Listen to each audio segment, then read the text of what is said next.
When they had sung the hymn, they went out to the Mount of Olives. Then Jesus said to them, "You will all become deserters because of me this night. For it is written, I will strike the shepherd, and the sheep of the flock will be scattered. But after I am raised up, I will go ahead of you to Galilee." Peter said to him, "Though all become deserters because of you, I will never desert you." Jesus said to him, "Truly I tell you, this very night before the cock crows, you will deny me 3 times."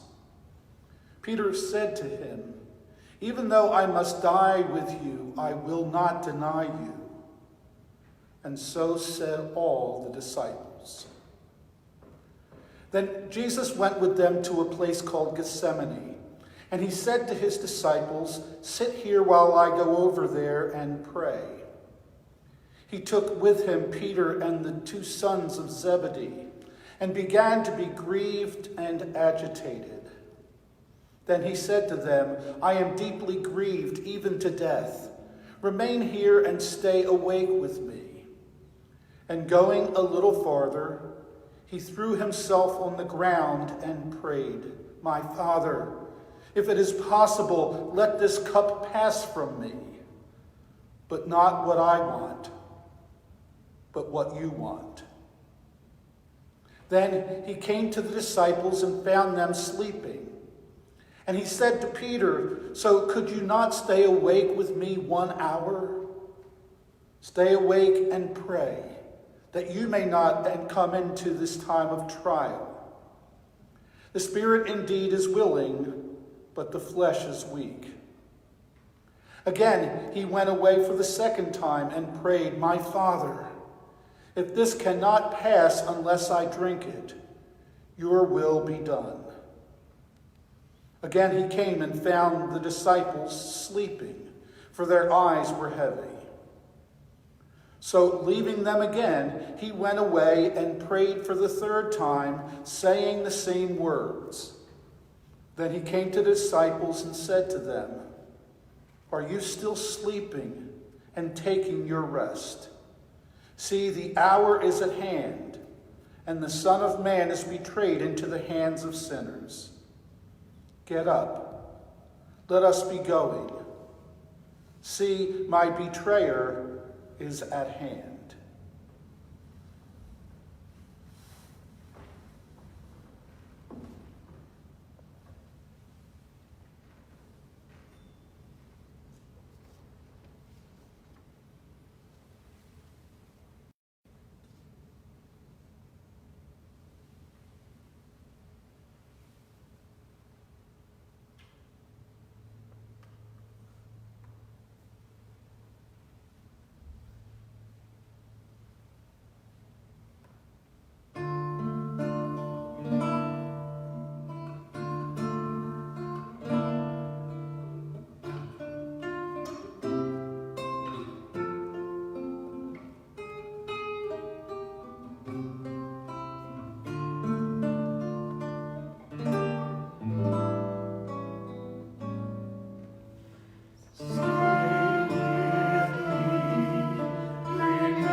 While Jesus was still speaking, Judas, one of the 12, arrived. With him was a large crowd with swords and clubs from the chief priests and the elders of the people. Now the betrayer had given them a sign, saying, "The one I will kiss is the man, arrest him." At once he came to Jesus and said, "Greetings, Rabbi," and kissed him. Jesus said to him, "Friend, do what you are here to do." Then they came and laid hands on Jesus and arrested him. Suddenly, one of those with Jesus put his hand on his sword, drew it, and struck the slave of the high priest, cutting off his ear. Then Jesus said to him, "Put your sword back into its place, for all who take the sword will perish by the sword.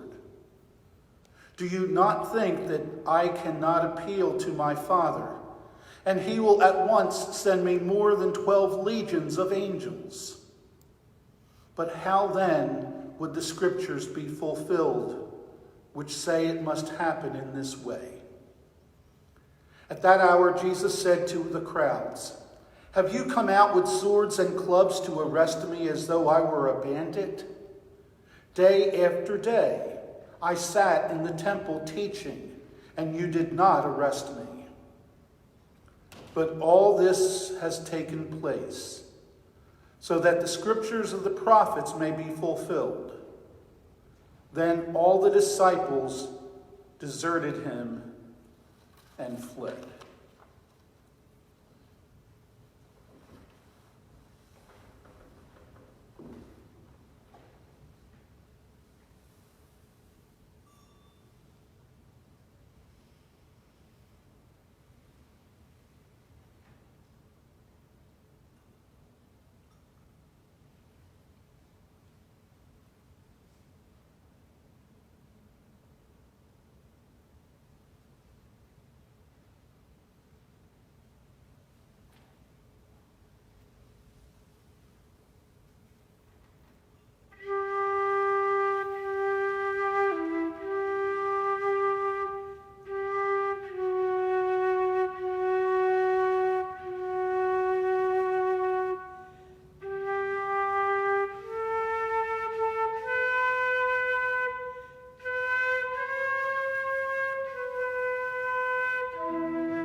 Those who had arrested Jesus took him to Caiaphas the high priest, in whose house the scribes and the elders had gathered. But Peter was following him at a distance, as far as the courtyard of the high priest, and going inside, he sat with the guards in order to see how this would end.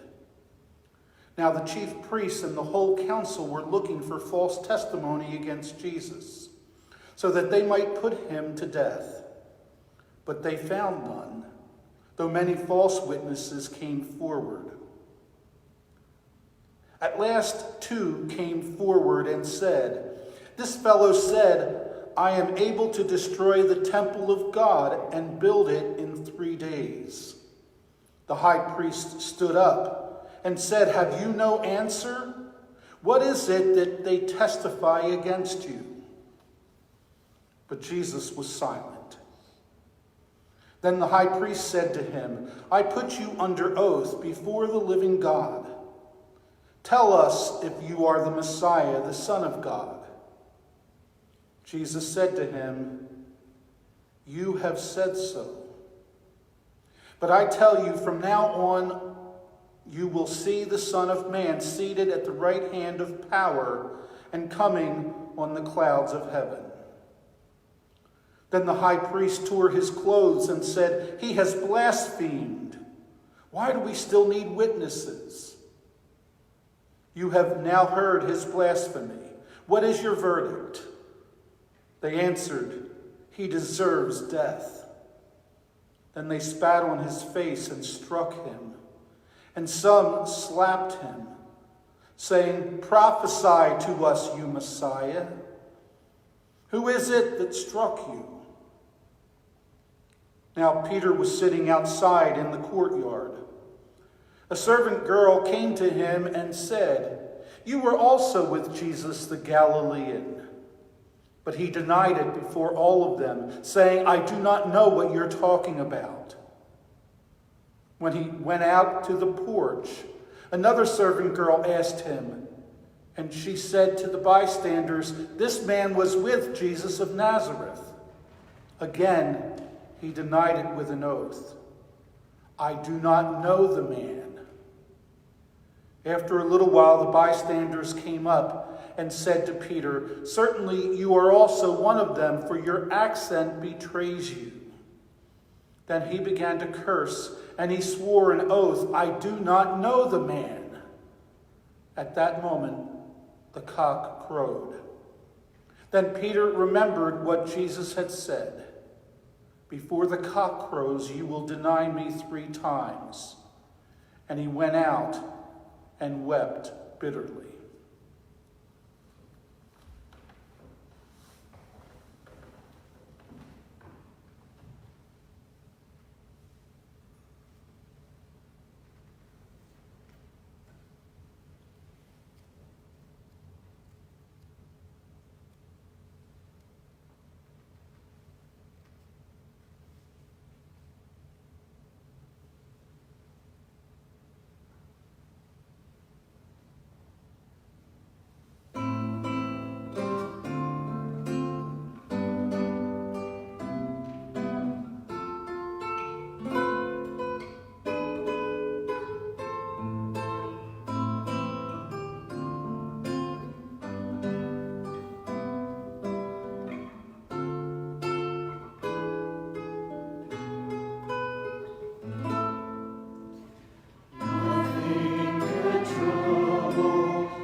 When morning came, all the chief priests and the elders of the people conferred together against Jesus in order to bring about his death.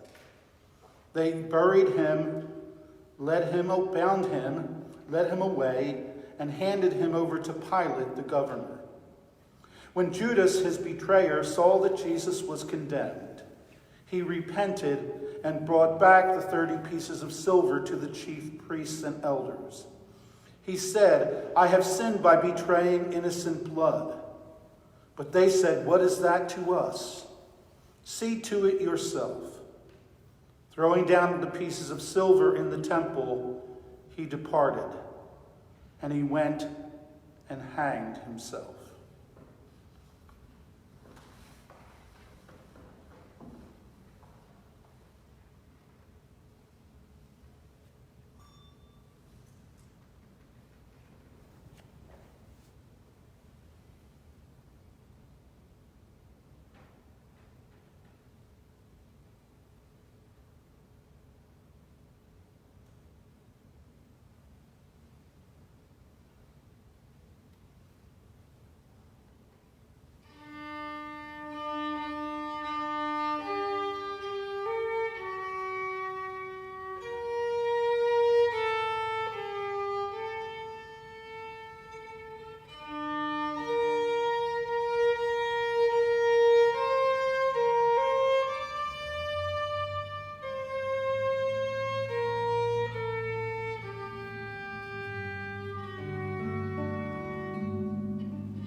After conferring together, They used them to buy the potter's field as a place to bury foreigners. For this reason, that field has been called the field of blood to this day. Then was fulfilled what had been spoken through the prophet Jeremiah. And they took the 30 pieces of silver, the price of one on whom a price had been set, on whom some of the people of Israel had set a price. And they gave them for the potter's field, as the Lord commanded. Now Jesus stood before the governor, and the governor asked him, "Are you the king of the Jews?" Jesus said, "You say so." But when he was accused by the chief priests and elders, he did not answer. Then Pilate said to him, "Do you not hear how many accusations they make against you?" But he gave him no answer, not even to a single charge, so that the governor was greatly amazed. Now at the festival, the governor was accustomed to release a prisoner for the crowd, anyone whom they wanted. At that time they had a notorious prisoner called Jesus Barabbas. But after they had gathered, Pilate said to them, "Whom do you want me to release for you? Jesus Barabbas or Jesus who is called the Messiah?" For he realized that it was out of jealousy that they had handed him over. While he was sitting on the judgment seat, his wife sent word to him, "Have nothing to do with this innocent man, for today I have suffered a great deal because of a dream about him." Now the chief priests and the elders persuaded the crowds to ask for Barabbas and to have Jesus killed. The governor again said to them, "Which of the two do you want me to release to you?" And they said, "Barabbas."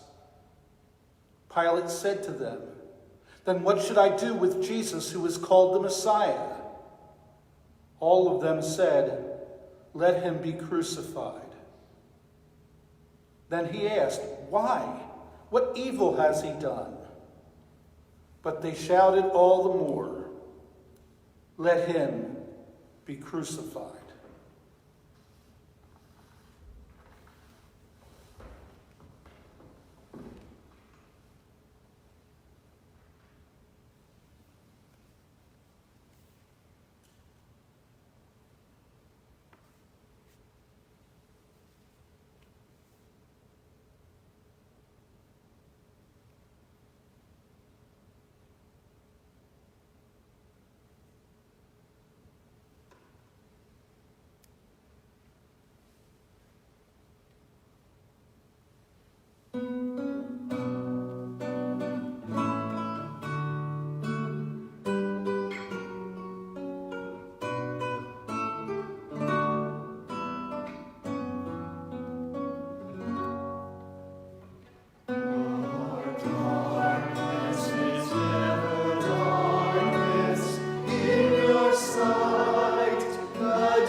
So when Pilate saw that he could do nothing, but rather that a riot was beginning, he took some water and washed his hands before the crowd, saying, "I am innocent of this man's blood.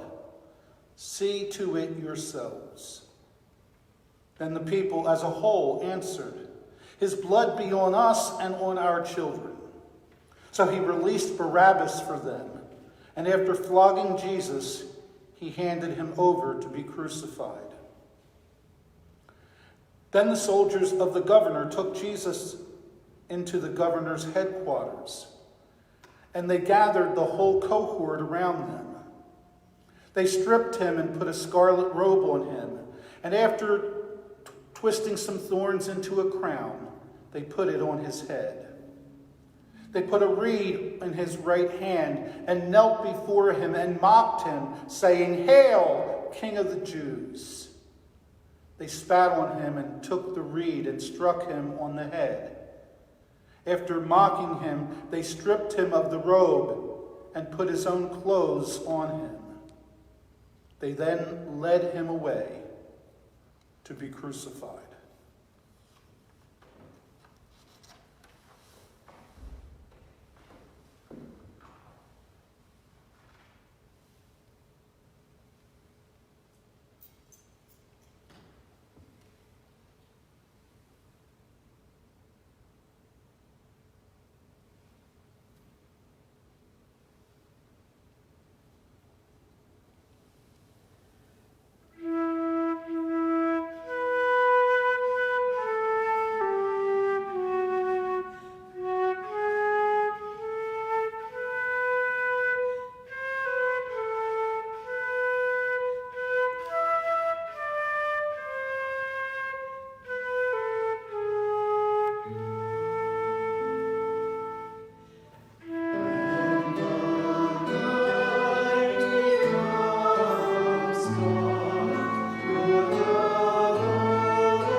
As they went out, they came upon a man from Cyrene named Simon.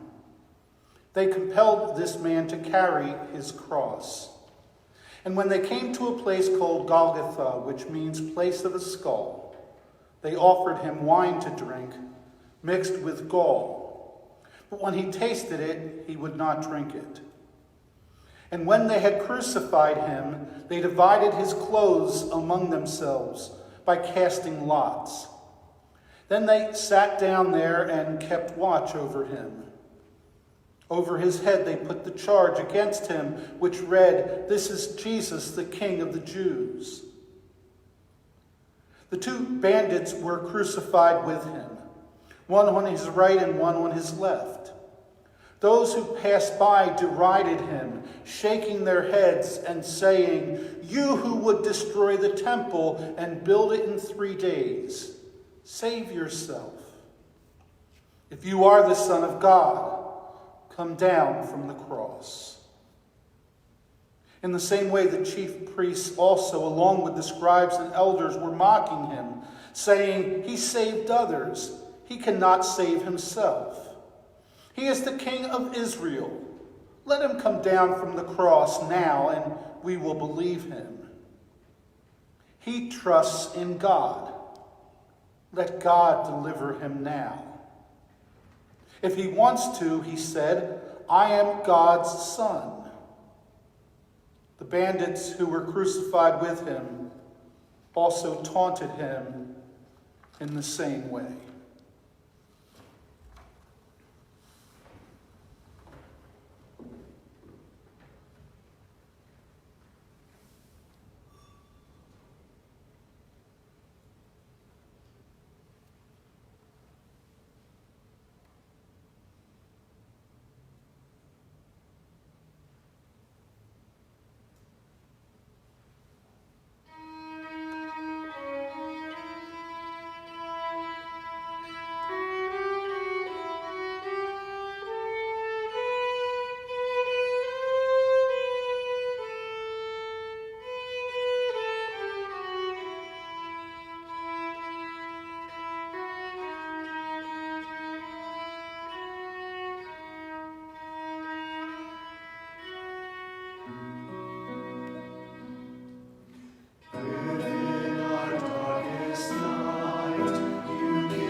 From noon on, the darkness came over the whole land until 3 in the afternoon.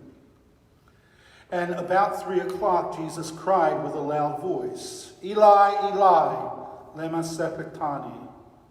That is, my God, why have you forsaken me? When some of the bystanders heard it, they said, this man is calling for Elijah. At once, one of them ran and got a sponge, filled it with sour wine, and put it on a stick, and gave it to him to drink. But the other said, wait, let us see whether Elijah will come to save him. Then Jesus cried again with a loud voice and breathed his last.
We join together in the words of the Lord's Prayer, saying, Our Father, who art in heaven, hallowed be thy name.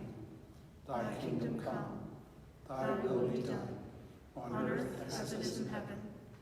Give us this day our daily bread, and forgive us our trespasses, as we forgive those who trespass against us.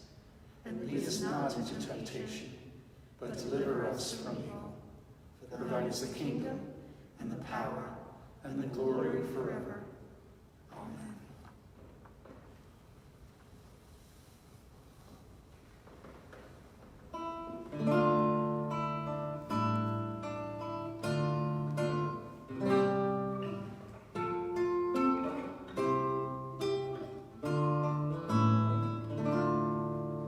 My soul is at rest in God alone.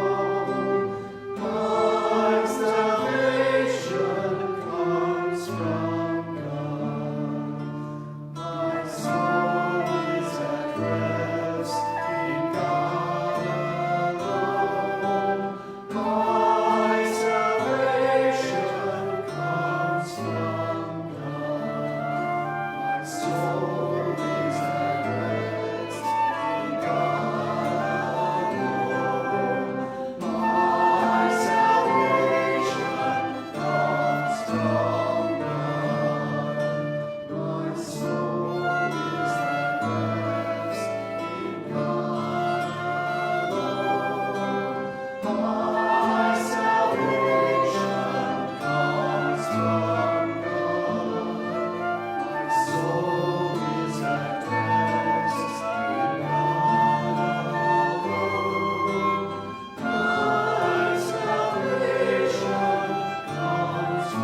that moment, the curtain of the temple was torn in two, from top to bottom. The earth shook and the rocks were split. The tombs also were opened, and many bodies of the saints who had fallen asleep were raised.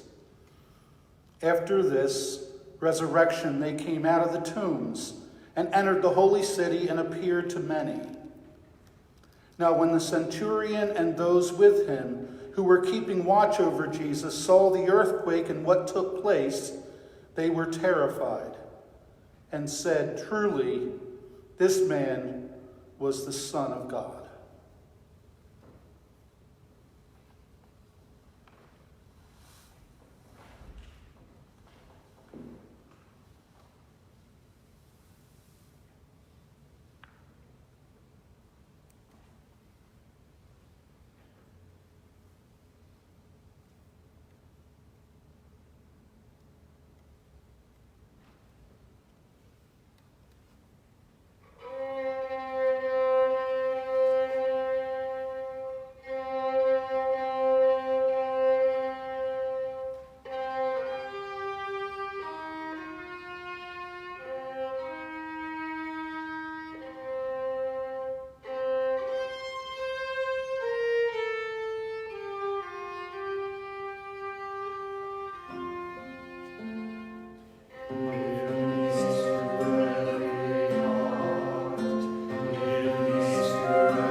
And now go in peace.